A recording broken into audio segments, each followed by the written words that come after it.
Topic है वो है conformational analysis of substituted cyclohexane. इससे पहले लास्ट लेक्चर में हमने कन्फर्मेशनल एनालिसिस ऑफ अनसब्स्टिट्यूटेड साइक्लोहेक्सेन को डिस्कस किया और उसमें हमने उसकी डिफरेंट कन्फर्मेशंस देखी कि कौन कौन सी कन्फर्मेशन में जो है वो साइक्लोहेक्सेन एग्जिस्ट करता है और उसमें जो मोस्ट स्टेबल कन्फर्मेशन है वो कौन सी है।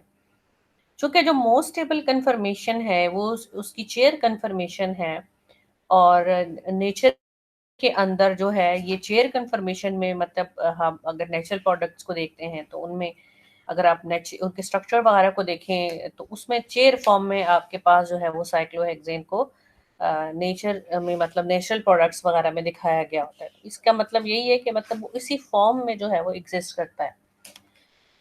इसलिए अब हम जब सब्स्टिट्यूटेड साइक्लोहेक्सेन को डिस्कस करेंगे तो वो हम सिर्फ उसकी चेयर कन्फर्मेशन पे सब्स्टिट्यूशन को डिस्कस करेंगे और हम ये देखेंगे कि चूंकि उसमें दो डिफरेंट तरह के आपके पास बॉन्ड थे, एक्सियल और इक्वेटोरियल बॉन्ड थे, तो उसमें आपने ये देखना है कि वो मतलब कि अगर फॉर एग्जांपल कोई सब्स्टिट्यूएंट्स एक्सियल पर है या इक्वेटोरियल पोजीशन पर है, अगर तो जैसे अनसब्स्टिट्यूटेड था उसमें हाइड्रोजन थे सब एक जैसे ही थे, उससे तो कोई फर्क नहीं पड़ता। लेकिन अगर कोई हाइड्रोजन के अलावा कोई सब्स्टिट्यूएंट आपके पास आता है तो उससे क्या उसकी चेयर कन्फर्मेशन की जो स्टेबिलिटी है उस पर कोई फर्क पड़ता है। खैर सबसे पहले तो हम ये देखेंगे कि हमने एक सब्स्टिट्यूटेड साइक्लोहेक्सेन को ड्रॉ कैसे करना है। ठीक है, आपने किसी भी कार्बन को लाइक फॉर एग्जांपल आप ने यानी कोई भी कार्बन अगर आप चूज करते हैं वो आपके पास कार्बन नंबर 1 होगा ना, जब कोई अभी उस पर कोई सब्स्टिट्यूशन नहीं है।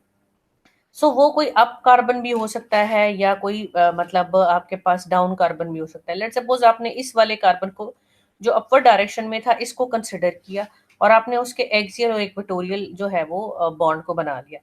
अब आप ये जानते हैं कि इसका एक्सियल अपवर्ड है और तो इक्वेटोरियल उसका जो है यहाँ पे ये डाउनवर्ड होगा। अब आप फॉर एग्जांपल आपने एक्सियल या इक्वेटोरियल पोजीशन पर सब्स्टिट्यूएंट को आप लिखते हैं, for example methyl as a substituent मौजूद था तो मैं या मतलब उसको मैंने इक्वेटोरियल पोजीशन पर जो है वो लिख दिया, तो ये उसकी एक कन्फर्मेशन होगी। अच्छा, अब जब कोई सब्स्टिट्यूएंट यानी दो तरह से वो एग्जिस्ट करता है, या वो एक्सियल पर सब एज अ सब्स्टिट्यूएंट मौजूद हो सकता है या वो इक्वेटोरियल पर होगा।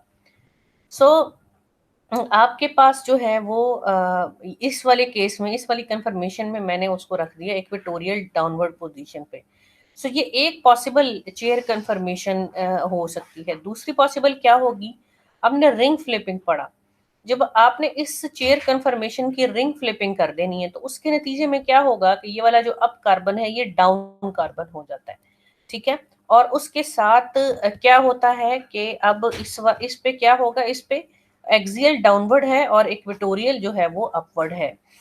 तो अब जो सब्स्टिट्यूएंट था वो आप ये बात जानते हैं कि लाइक जब रिंग फ्लिपिंग होती है तो सब्स्टिट्यूएंट अगर एक्सियल इक्वेटोरियल में है तो वो एक्सियल में चला जाएगा, लेकिन वो अगर वो अपवर्ड है तो वो अपवर्ड ही रहेगा और अगर वो डाउनवर्ड है तो वो डाउनवर्ड ही रहेगा। लाइक यहाँ पे आपके पास इक्वेटोरियल डाउनवर्ड था, तो जब रिंग फ्लिपिंग होगी तो वो एक्सियल डाउनवर्ड हो जाएगा, यानी कि वो डाउनवर्ड ही रहेगा। अब वो चूंकि इक्वेटोरियल जो है वो की बजाय जो है वो क्या हो गया, एक्सियल डाउनवर्ड हो गया। तो जो दूसरी पॉसिबल कन्फर्मेशन है वो क्या है कि उसमें जो सब्स्टिट्यूएंट है वो एक्सियल पर है। यानी एक पॉसिबिलिटी है कि एक्सियल इक्वेटोरियल डाउनवर्ड है और दूसरी पॉसिबिलिटी क्या है कि वो एक्सियल डाउनवर्ड है।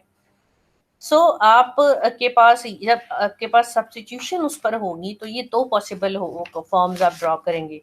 किस तरह से कि एक में कार्बन नंबर 1 पे आपने सब्स्टिट्यूएंट को इक्वेटोरियल पर रखा है तो दूसरे रिंग फ्लिपिंग के बाद उसी कार्बन पर वो एक्सियल पर जो है वो शिफ्ट हो जाएगा। तो ये दो पॉसिबल आपके पास कंफर्मेशन जो है वो उस केस में होती हैं।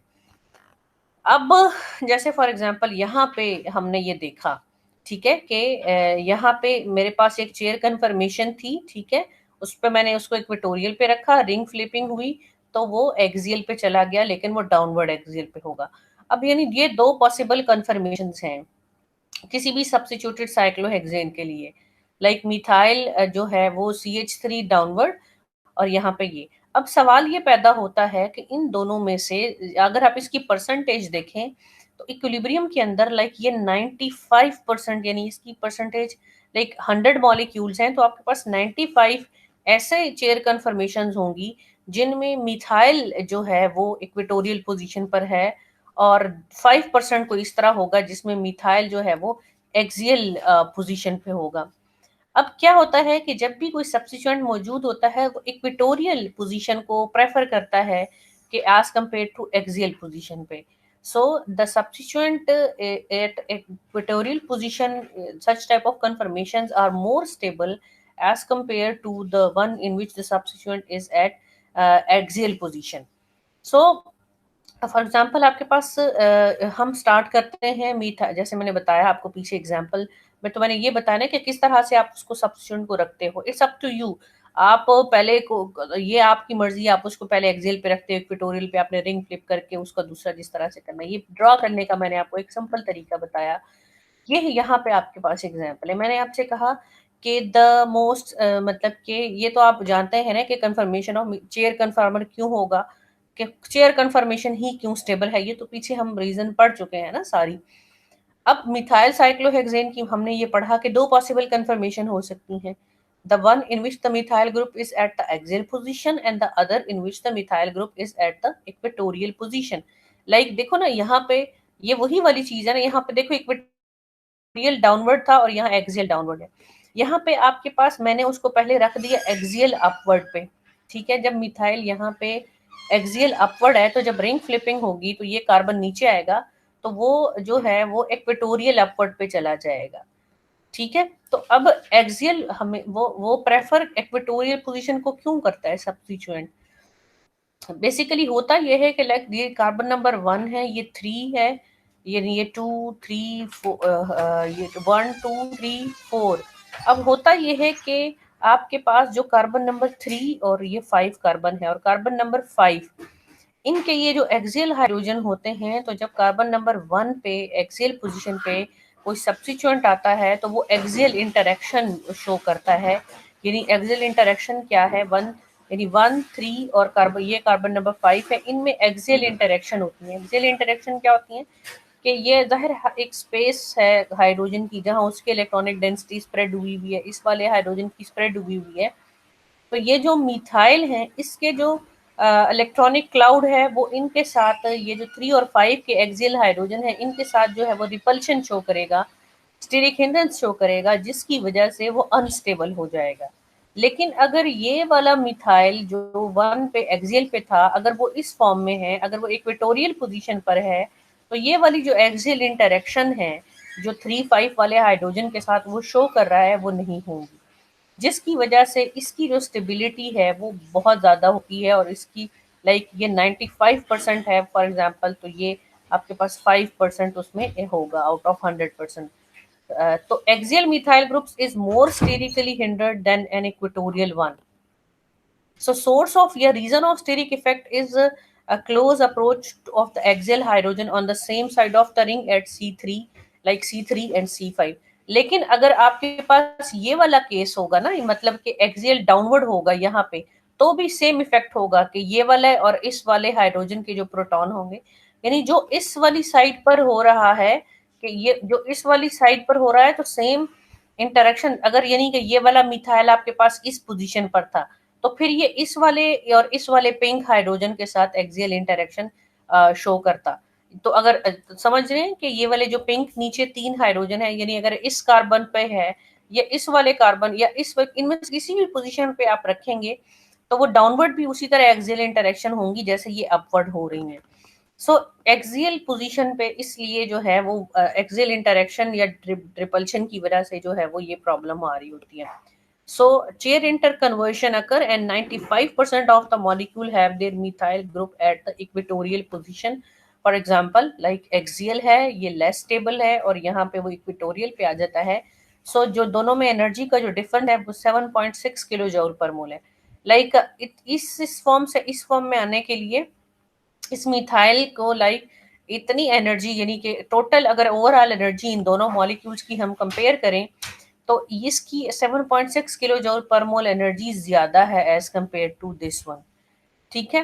तो ये उसकी परसेंटेज यहाँ बताई गई है कि ये 5% एग्जिस्ट करता है और ये 95% एग्जिस्ट करता है। और ये ज़रा मॉडल के ज़रिए बताया गया है कि एक्सियल पोजीशन में, यानी ये आपके पास दो एक्सियल हाइड्रोजन है और ये मिथाइल ग्रुप है, तो वो क्लोज प्रॉक्सिमिटी में होते हैं। लेकिन अगर वो इक्वेटोरियल पोजीशन पर ये मिथाइल ग्रुप आ जाता है तो वो अच्छे खासे दूर हो जाते हैं उनसे, तो उनके दरमियान वो जो स्टीरिक हिंड्रेंस का जो फिनोमेना है वो जो है वो नहीं होगा। So the substituent at equatorial position जो है it is more favorable as compared to the one जो है in which the substituent is at the axial position। हाँ, हम जरा इसको न्यूमैन प्रोजेक्शन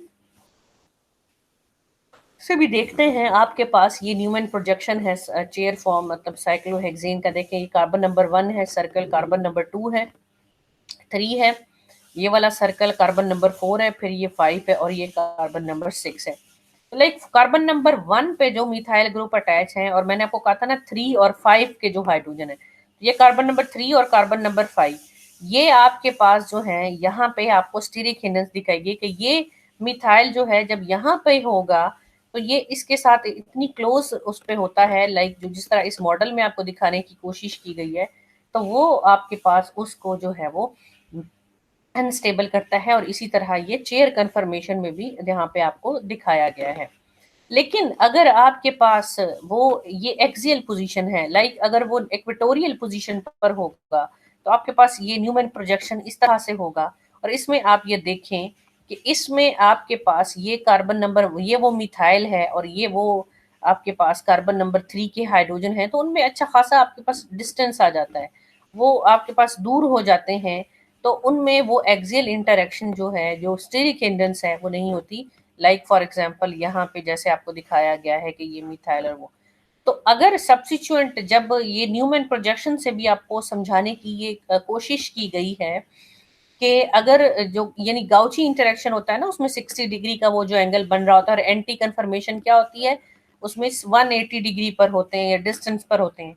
तो ये एक मॉडल के जरिए आपको थोड़ा सा न्यूमैन प्रोजेक्शन फॉर्मूले में दिखाया गया है कि किस तरह से अनस्टेबिलिटी इस जो है वो इक्वेटोरियल पोजीशन ज़्यादा स्टेबल है और एक्सियल जो है वो लेस स्टेबल है। फॉर एग्जांपल देखें, यहाँ पे एक और मॉडल उसी तरह का दिखाया गया है कि मिथाइल ग्रुप इस पोजीशन पर है, तो उसमें उस तरह से स्टीरिक हिंडेंस नहीं है। लेकिन अगर आपके पास एक्सियल पोजीशन पर होगा तो ये वाले एक्सियल हाइड्रोजन जो डाउनवर्ड डायरेक्शन में है, इस वाले एक्सियल के साथ जो है वो 1,3 डाई एक्सियल इंटरेक्शन का इनको नाम दिया जाता है, या 1,3,5 डाई एक्सियल इंटरेक्शन भी आप इसको कह सकते हो कि कार्बन नंबर 5 का जो हाइड्रोजन है। ठीक है, अब इसको कहीं पे आपको डाई एक्सियल इंटरेक्शन लगेंगी, कहीं पे आपको 1,3,5 एक्सियल इंटरेक्शन का वर्ड मिलेगा, तो आप इसको कुछ भी लिख लें, एक्सियल इंटरेक्शन लिख लें, 1,3 एक्सियल इंटरेक्शन लिखें, 1,3 डाई एक्सियल इंटरेक्शन लिखें, 1,3,5 एक्सियल इंटरेक्शन लिखें, तो वो ठीक होगा। ठीक है, तो अगर आपके पास जिस तरह गाउची इंटरेक्शन होती हैं जिसमें दो मिथाइल एक दूसरे के करीब आते हैं, ठीक है, तो इसी तरह से आपको ये बताने की कोशिश की गई है कि उसी तरह ये कार्बन नंबर 1 पे अगर मिथाइल इधर होगा तो वो कार्बन नंबर 3 के एक्सियल हाइड्रोजन्स के साथ जो है वो इंटरेक्शन शो करता है।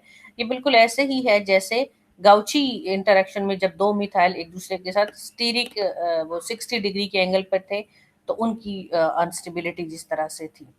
लेकिन जब आपने ये पिछले मॉडल में भी देखा कि जब अगर सब्स्टिट्यूएंट जो है वो इक्वेटोरियल पोजीशन पर होगा तो वो इन एक्सियल हाइड्रोजन से काफ़ी दूर चला जाता है, तो वो जो स्टीरिक हिंडेंस है उसमें वो जो है वो काफ़ी कम हो जाती है। So it is clear from the above consideration that all the axial bond experiences non-bonded interaction with other axial bonds at 3 and 5 position, whereas the equatorial bonds are free from such steric interaction. So that is axially bounded groups will experience more steric crowding than the equatorially bonded groups.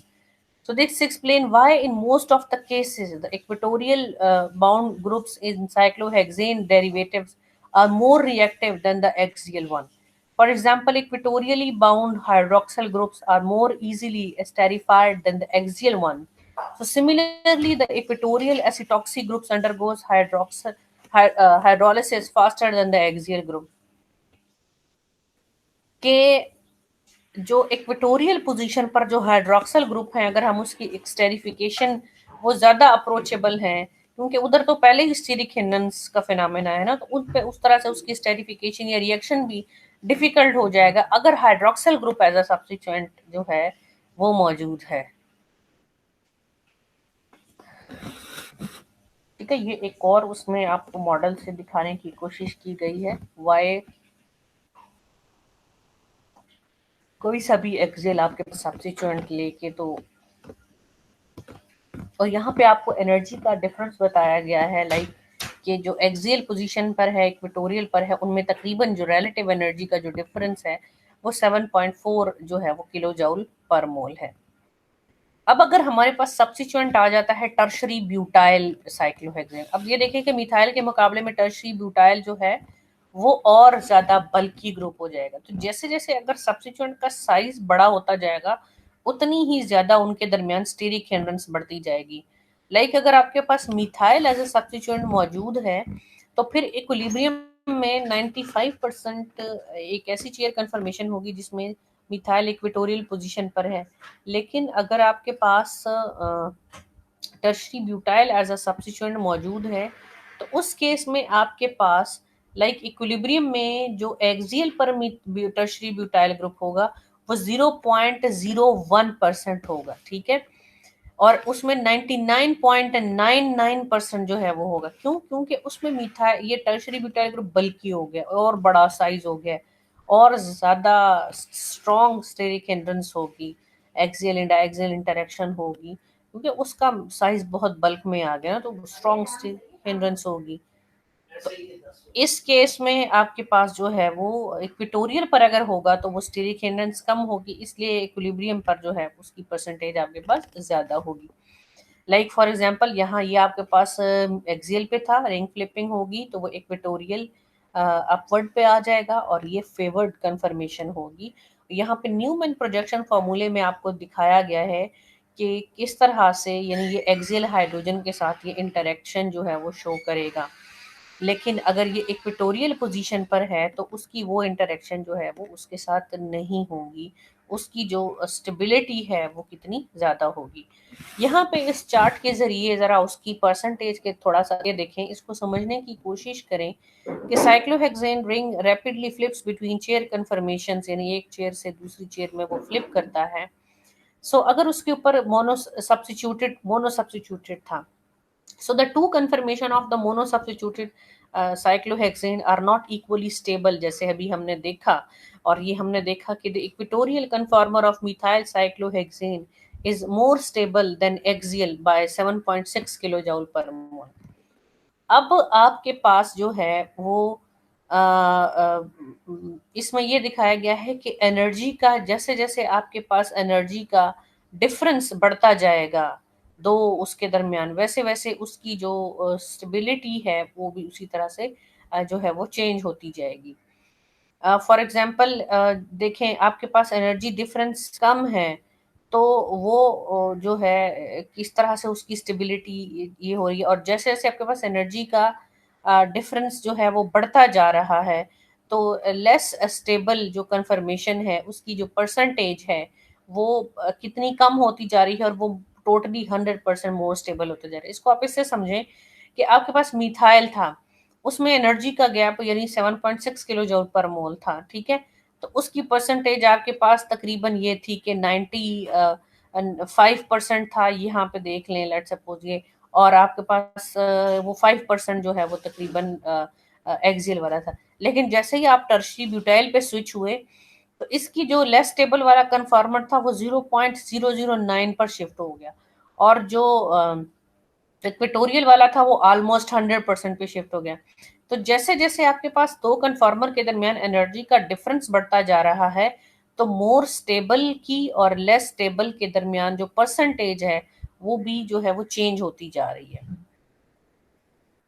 आपके पास for example relative percentages हैं chair confirmation of alkyl cyclohexane की। For example यही आपके पास अगर सारे hydrogen है, are hydrogen है, तो आपको 50-50 पॉसिबिलिटी है कि 50% ये वाली चेयर कन्फर्मेशन हो और 50% ये, क्योंकि दोनों इक्वलेंट है, क्योंकि आर हाइड्रोजन है। लेकिन अगर आपके पास मिथाइल है तो उसमें थोड़ी बहुत देखें ना, 5%, 95%, इसमें थोड़ी बहुत डिफरेंट बुक्स में वेरिएशन हो सकती है। फॉर एग्जांपल, अगर एक्सियल है मिथाइल, तो एक्सियल वाले की पॉसिबिलिटी 5% है और इक्वेटोरियल वाले की 94% है। अगर इथाइल है तो चूंकि साइज थोड़ा बढ़ गया है तो एक्सियल वाले की परसेंटेज थोड़ी कम हो जाएगी, क्योंकि मतलब एनर्जी जो है उसकी हाई हो जाएगी, उसकी स्टेबिलिटी कम होगी, और इक्वेटोरियल वाले की परसेंटेज थोड़ी सी बढ़ गई है। इसी तरह अगर आपके पास टर्शरी जो है वो टर्शरी ब्यूटाइल, तो खैर ये नहीं है, ये है टर्शरी ब्यूटाइल। तो अगर आपके पास इस तरह आइसोप्रोपाइल टाइप ग्रुप आ जाता है तो उसकी जो परसेंटेज है वो 2.8 हो गई और इसकी 97.2 होगी।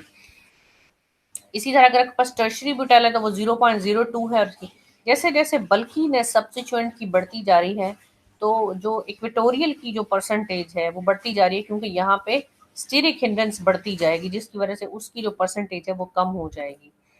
इसी तरह कुछ और सब्स्टिट्यूएंट है, फॉर एग्जांपल क्लोरीन है, तो अगर वो आपके पास है तो वो उस की जो परसेंटेज होगी कि 2% ऐसे चेयर कन्फर्मेशन होगी जिसमें क्लोरीन जो मौजूद है, और 70 जो है वो नहीं, ये एनर्जी का आपको डिफरेंस बता रहे हैं, सॉरी यहाँ पे एनर्जी वो नहीं है, मुझे मिसअंडरस्टैंडिंग हुई, ये एनर्जी का आपके पास डिफरेंस है, ठीक है। इतनी यहाँ पे आपके पास एक्सियल इक्वेटोरियल की परसेंटेज आपको बताई जा रही है कि 70% इक्वेटोरियल है और 30% वो एक्सियल में एग्जिस्ट करेगा। अगर हाइड्रोक्सिल ग्रुप है तो एनर्जी का डिफरेंस दो कन्फर्मेशन में 4.2 है, तो इनके दरमियान ये रेशो होगी। अगर मिथाइल है तो वो रफली हम पहले ही पढ़ चुके हैं, वो 7.6 है। इथाइल के केस में इतना एनर्जी का डिफरेंस होगा, आइसोप्रोपाइल के केस में इतना होगा, और टर्शरी ब्यूटाइल के केस में इतना। तो जैसे जैसे आपके पास एनर्जी का जो डिफरेंस है दो कन्फर्मेशंस के दरमियान एक्सियल इंटरेक्शन की वजह से एनर्जी का जो डिफरेंस बढ़ता जा रहा है, वैसे वैसे आपके पास जो इक्वेटोरियल की जो इक्विलिब्रियम में जो परसेंटेज है वो भी बढ़ती जा रही है, और एक्सियल की जो परसेंटेज है वो जो है वो कम होती जा रही है। इसी तरह आपके पास यहाँ पे फॉर एग्जांपल डिफरेंट हैं थोड़े से, और इसमें आपके पास फ्लोरीन आ जाता है, साइनाइड है। अगर अब उसका चूंकि साइज छोटा है तो इसलिए उसमें एनर्जी का इतना डिफरेंस नहीं है। फिर साइनाइड है, क्लोरीन है, ब्रोमीन है, हाइड्रोक्सल है, कार्बोक्सिलिक एसिड का ग्रुप है, मिथाइल है, ये जो है ना, इसमें एनर्जी का डिफरेंस थोड़ा आपको बताया गया है कि किस तरह एक्सियल और इक्वेटोरियल पोजीशन पर सब्स्टिट्यूएंट होंगे तो एनर्जी का डिफरेंस होगा। ये एक थोड़ी सी इंफॉर्मेशन है आप लोगों के लिए, मुझे मिली थी एक बुक में से, तो इसको ज़रा आपने इंटरेस्ट से लेके जो है वो पढ़ना है। कुछ प्रैक्टिस प्रॉब्लम है कि आपने चेयर कन्फर्मेशंस जो हैं वो डिफरेंट उनकी ड्रॉ करनी है, बिल्कुल ऐसे ही होंगी जैसे आपने कार्बन के साथ ड्रॉ की थी, लेकिन अब क्या होगा कि एक कार्बन की बजाय नाइट्रोजन आ जाएगा या ऑक्सीजन आ जाएगा। यहाँ पे आपने दोनों चेयर कन्फर्मेशन दोनों पॉसिबिलिटीज़ हैं इन तमाम कंपाउंड्स के लिए वो ड्रॉ करनी है, और एक्सियल और इक्वेटोरियल पे सब्स्टिट्यूएंट को रखना है, और फिर बताना है आपने कि द मोस्ट स्टेबल जो कन्फर्मेशन होगी वो उसमें कौन सी होगी। इसी तरह अगर हम बात करते हैं डाई सब्स्टिट्यूटेड साइक्लोअल्केन्स की, कि अगर उस पे दो सब्स्टिट्यूएंट आपके पास मौजूद हो तो फिर उसकी स्टेबिलिटी को हम किस तरह से देखते हैं, उसको क्या नाम देते हैं। इसमें आपके पास क्या होता है कि the presence of the two substituents on different carbon of a cycloalkanes allows for the possibility of cis trans isomers. अगर हमारे पास दो सब्स्टिट्यूएंट हैं और उनकी ओरिएंटेशन किस तरह से है, अपवर्ड है, डाउनवर्ड है, तो उस लिहाज से हम उसको सिस ट्रांस का नाम देते हैं। सिंपल, अगर आपके पास साइक्लोअल्केन है तो उसमें क्या होता है, डिपेंडिंग कि वो सब्स्टिट्यूएंट किस साइड, अगर वो दोनों सब्स्टिट्यूएंट आपके पास सेम साइड पर हैं तो उसको हम सिस का नाम देते हैं, और अगर वो दोनों ऑपोजिट साइड पर हैं रिंग के तो उसको हम ट्रांस का नाम देते हैं। फॉर एग्जांपल, आपके पास डाई सब्स्टिट्यूटेड साइक्लोप्रोपेन है, इन द फर्स्ट स्ट्रक्चर दो है the methyl group are on the same side of the ring, so therefore they are cis one, and in the second case they are on the opposite sides, so they are trans। सो इस तरह से जो है वो cis and trans isomers such as these cannot be converted without breaking the carbon carbon bond। कि cis और trans जो है वो ये नहीं होता कि हम एक cis को दूसरे trans में जो है वो कन्वर्ट कर सकें विद, और ये cis एंड trans की जब हम इस तरह के केस की बात करते हैं तो वो बस ज्योमेट्रिकल आइसोमर्स में आता है, उसको हम तब डिस्कस करेंगे। All substituted cycloalkanes with two groups bonded to different atoms have cis and trans isomers. For example, आपके पास जो है वो डाई सब्स्टिट्यूटेड जो है ये मतलब साइक्लोपेंटेन आ गया। तो ये देखें दोनों बोल्ड बोल्ड में है, तो मतलब है कि दोनों सेम साइड पर हैं, तो ये सिस होगा। लेकिन अगर आपके पास एक बोल्ड और एक डॉटेड है, तो इट्स का मतलब है कि एक एक प्लेन एक की ओरिएंटेशन एक साइड पर है, दूसरे की ओरिएंटेशन डिफरेंट है, तो ये जो है वो ट्रांस होगा। तो इस तरह ये इसका ये वाला जो सिस ट्रांस जो ये मैं बता रही हूँ, इसका कंसर्न उस कन्फर्मेशनल वाले से नहीं है, लेकिन जस्ट यहाँ पे एक थोड़ी सी क्लेरिफिकेशन देनी है कि जो साइक्लिक आपके पास कंपाउंड है उसमें हम किस बेसिस पर उनको सिस या ट्रांस कहते हैं, या सिस या ट्रांस किस तरह होता है। इसको अब हम जरा हमने साइक्लोहेक्सेन में जरा उसको on the basis of axial और इक्वेटोरियल उस बेसिस पर देखना है कि जो सब्स्टिट्यूएंट हैं वो अगर दो डिफरेंट कार्बन पर हैं तो वो एक्सियल एक्सियल पर हैं, एक्सियल अपवर्ड है, ये इक्वेटोरियल डाउनवर्ड है, उस बेसिस पर हमने उसको सिस या ट्रांस का नाम देना है।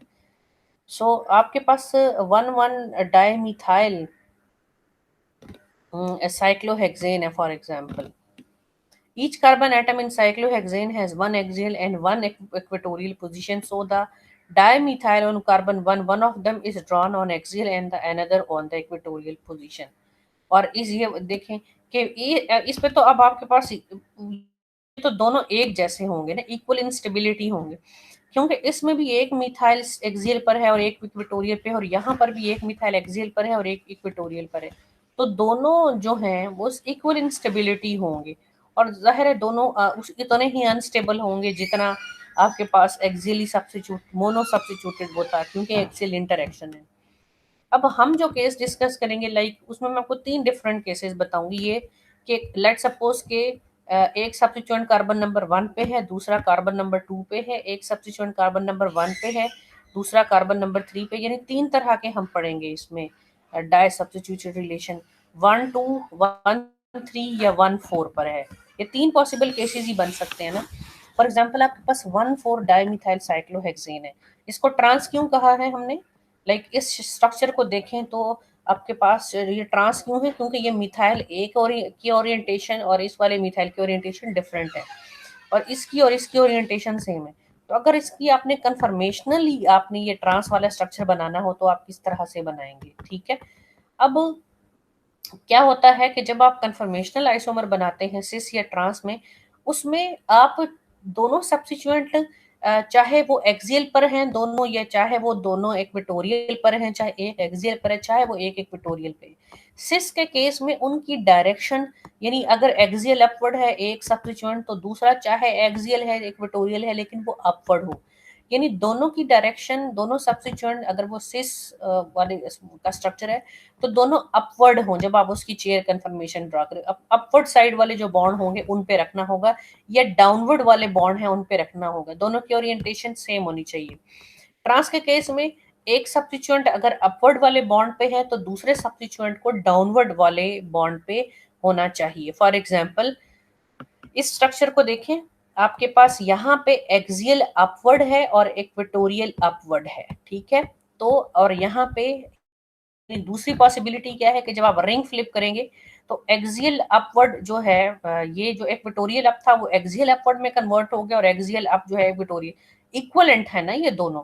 अब इसमें क्या है कि दोनों की एक्सियल भी अप है और इक्वेटोरियल भी अप है, तो दोनों जो सब्स्टिट्यूएंट है वो अप अप डायरेक्शन में है, तो ये सिस कंफर्मेशन है आपकी।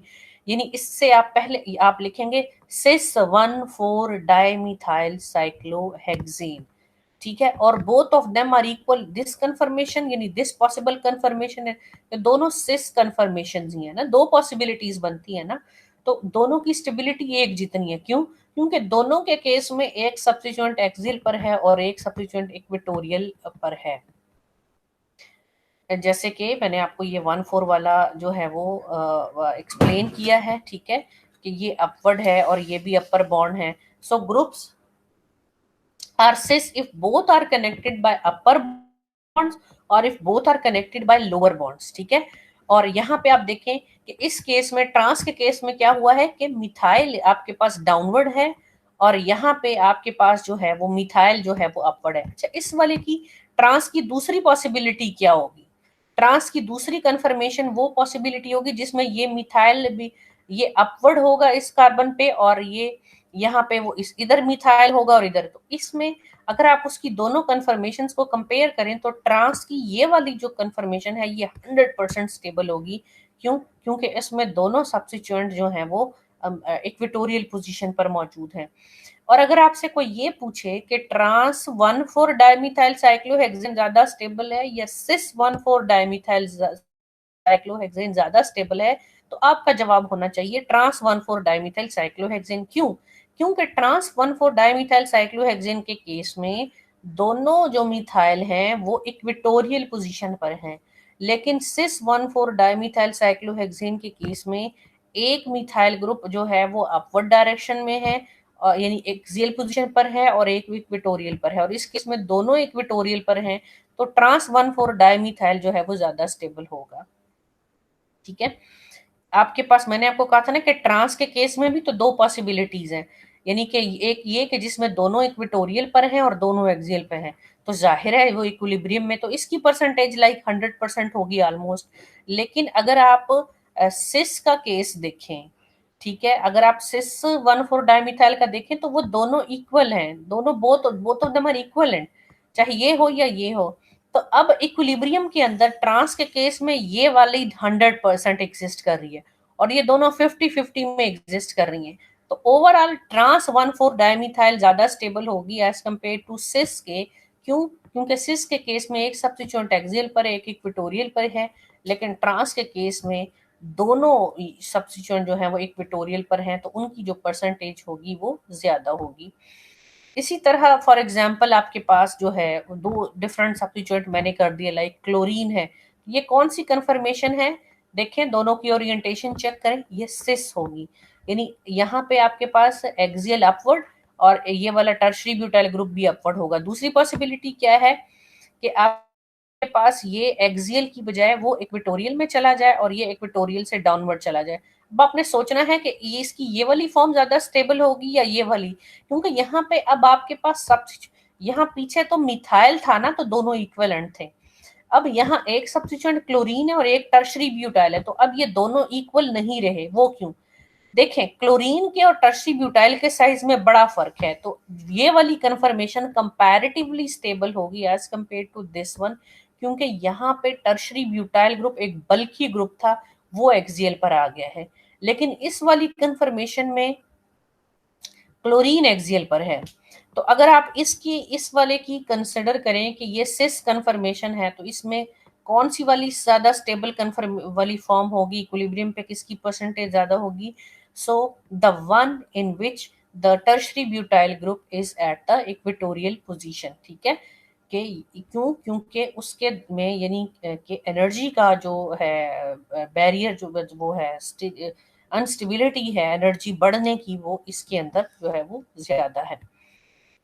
इसी तरह अगर आप 1,3 डाइमिथाइल साइक्लोहेक्सेन को देखेंगे और आपने जो है उसका बनाना है सिस, यानी कि सिस केस में क्या होगा कि दोनों मिथाइल को अपवर्ड डायरेक्शन में होंगे तो ही वो होंगे सिस होंगे, या अगर यानी एक्सियल अपवर्ड और एक्सियल अपवर्ड की पॉसिबिलिटी है यहाँ, और यहाँ इक्वेटोरियल अपवर्ड और इक्वेटोरियल अपवर्ड की पॉसिबिलिटी है, तो सिस 1,3 डाइमिथाइल हेक्सेन इनके लिए पास ये दो पॉसिबिलिटीज हैं। तो वो किस कन्फर्मेशन में एग्जिस्ट करना पसंद करेगा? वो इस वाली जिसमें दोनों सब्स्टिट्यूएंट इक्वेटोरियल में हैं, जस्ट लाइक 1,4 के केस में। 1,4 डाइमिथाइल के केस में ट्रांस की वो वाली फॉर्म ज्यादा स्टेबल थी जिसमें दोनों सब्स्टिट्यूएंट यानी इक्विलिब्रियम में उसकी परसेंटेज ज्यादा होगी। सिस के केस में यानी 1,3 के केस में उसमें ये वाली फॉर्म जो है वो ज्यादा स्टेबल होगी। लाइक अगर सिस 1,3 डाइमिथाइल की हम अगर 1,3 डाइमिथाइल साइक्लोहेक्सेन की हम बात करते हैं, तो अगर आपसे कोई पूछे कि सिस 1,3 डाइमिथाइल साइक्लोहेक्सेन ज्यादा स्टेबल है या ट्रांस 1,3 डाइमिथाइल साइक्लोहेक्सेन ज्यादा स्टेबल होगा, तो 1,3 के केस में सिस वाली कंफर्मेशन ज्यादा स्टेबल होगी ट्रांस के मुकाबले में। उसकी वजह यह है कि उसमें दोनों सब्स्टिट्यूएंट जो हैं वो इक्वेटोरियल पोजीशन पर होते हैं। फॉर एग्जांपल आप इसको जरा इधर से देखें, ये ट्रांस 1,3 डाइमिथाइल साइक्लोहेक्सेन है ना, दोनों ऑपोजिट साइड पर हैं। इसको अगर हम चेयर कंफर्मेशन में ड्रॉ करेंगे तो हम क्या करेंगे, हमने एक्सियल डाउनवर्ड और इक्वेटोरियल को अपवर्ड रखना है, यानी एक बॉन्ड को हम डाउनवर्ड रखेंगे और एक को हम अपवर्ड रखेंगे। रिंग फ्लिपिंग करेंगे तो सेम यही रहेगा कि एक एक्सियल पे चला गया और एक इक्वेटोरियल पे, both of them are equivalent. तो ट्रांस के केस में क्या हुआ कि एक सब्स्टिट्यूएंट एक्सियल पर है और एक इक्वेटोरियल पर है, लेकिन सिस के केस में दोनों सब्स्टिट्यूएंट अपवर्ड है। तो दोनों पॉसिबिलिटीज क्या हैं कि दोनों को इक्वेटोरियल अपवर्ड और एक एक्सियल अपवर्ड पे रखें। ऑब्वियस सी बात है, आप ये जानते हैं कि फेवर्ड चेयर कंफर्मेशन ये है। अब इसको आपने कंपेयर करना है जब ट्रांस से, तो ये वाली कंफर्मेशन ज्यादा स्टेबल होगी एज कंपेयर टू दिस। सो अब अगर आपने इसको जस्टिफाई करना है कि 1,3 डाइमिथाइल साइक्लोहेक्सेन की सिस कंफर्मेशन ज्यादा स्टेबल है ये ट्रांस, तो आपका जवाब सिस होना चाहिए, क्योंकि उसमें दोनों सब्स्टिट्यूएंट जो है वो उस पोजीशन पर मौजूद है। इसी तरह अगर हम 1-2 का देखें, अगर 1-2 पर है तो आप सिस 1-2 में देखें कि क्या पॉसिबिलिटी है, एक्सियल अपवर्ड, इक्वेटोरियल अपवर्ड, या एक्सियल, या ये दोनों रिंग फ्लिप करने, तो ये वाली कंफर्मेशन है। सो ये आपके पास जो है दोनों इक्वलेंट हैं। क्यों? क्योंकि दोनों में एक सब्स्टिट्यूएंट एक्सियल पर है और एक आपके पास जो है वो इक्वेटोरियल पर मौजूद है। तो ये इस केस में अगर आप इसकी ट्रांस कंफर्मेशन देखेंगे, तो ट्रांस में दोनों सब्स्टिट्यूएंट है, या तो इक्वेटोरियल अपवर्ड, इक्वेटोरियल डाउनवर्ड, या एक्सियल अपवर्ड, एक्सियल डाउनवर्ड होगा, तो जाहिर है फेवरेबल ये वाली कंफर्मेशन होगी। तो इससे हमें क्या पता चला? इससे हमें ये पता चलता है कि 1-2 के केस में और 1-4 के केस में ट्रांस वाली जो कंफर्मेशन होती है वो ज्यादा स्टेबल होती है, क्योंकि उसमें दोनों सब्स्टिट्यूएंट जो हैं वो इक्वेटोरियल पोजीशन पर होते हैं। लेकिन 1-3 के केस में सिस कंफर्मेशन ज्यादा स्टेबल है, क्योंकि उसमें वो दोनों सब्स्टिट्यूएंट जो है वो इक्वेटोरियल पोजीशन पर मौजूद होते हैं। ये यहाँ पे आपको टर्शरी ब्यूटाइल का दिखाया गया है, जो हमने मोनो सब्स्टिट्यूटेड वाला उसमें पढ़ा था, कि आपके पास जो है किस तरह से उसके ज़रा पढ़ लीजिएगा, इसका थोड़ा सा ज़रा डिफरेंट पॉइंट था, तो ये मैंने इसलिए ऐड किया था। हम इसको समराइज करते हैं कि अगर आपके पास सब्स्टिट्यूएंट 1-2 पोजीशन पर हैं, तो एक्सियल इक्वेटोरियल या इक्वेटोरियल एक्सियल, ठीक है। सिस के केस में हम सिस का पढ़ रहे हैं, दोनों इक्विवेलेंट है। सब्स्टिट्यूएंट अगर 1-3 पर है तो वो एक्सियल एक्सियल हो सकता है या इक्वेटोरियल इक्वेटोरियल हो सकता है। और अगर 1-4 पे होगा तो सिस की कौन कौन सी पॉसिबिलिटीज हैं, वो एक्सियल इक्वेटोरियल और या इक्वेटोरियल एक्सियल आपके पास हो सकती है। अब आपने यहाँ पे एक और एग्जांपल है जिससे आपको बताया गया कि आपने किस तरह से दोनों चेयर कंफर्मेशन को ड्रॉ करनी है, जो पीछे हम डिटेल में पढ़ चुके हैं।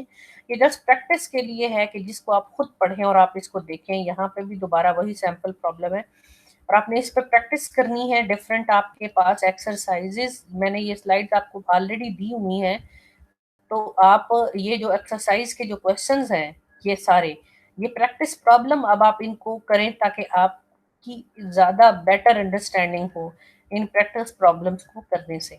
सो दिस वाज ऑल अबाउट जो है वो conformational analysis of mono substituted and di substituted cyclohexane.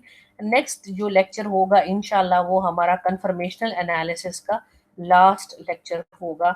उसके बाद जो है ये हमारा जो टॉपिक है ये मुकम्मल हो जाएगा। सो अगर आपको कोई क्वेश्चन पूछना हो तो आप जो है वो मुझसे पूछ सकते हैं। आप अपने मैसेज वगैरह करके, वॉइस मैसेज के ज़रिए या किसी भी तरह से आप ग्रुप में जो है उसको आप पूछ सकते हैं। अल्लाह हाफिज़।